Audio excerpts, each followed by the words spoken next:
Show you how you can free up the iCloud storage on your Mac computer. So what we have to do is to, of course, go to the settings app on our device like that, and essentially the iCloud storage belongs to your entire Apple account. So if you go to your settings and tap on your profile, and at the top where you can see like your picture and the name and everything, you can see that this account in my case is not only used on this Mac computer, but also on the iPad, a couple of iPhones, and the Apple Watch. So all of those devices use the same iCloud storage, but you can expand it like this. Click on iCloud like that, and you can see I currently use 4.5 gigabytes of the 5 which I got for free. So in order to manage it, I can click on manage like that and see what's really going on and what's taking up the storage. So for me, the majority, 3.3 gigabytes, are the photos. So I can click on it like that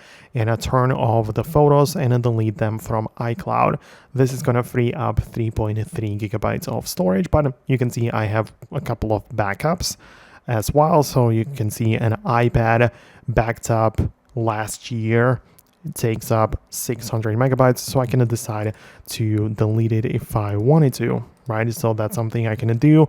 And also you have some specific files in the iCloud drive, which you can also decide to keep or, delete. But that's how you can manage it. Of course, you can disable it, but the important part is that this iCloud storage is shared with other of your own devices as well, so you kind of have to manage it on all of them put together. So I hope it helped. Let me know what you think below.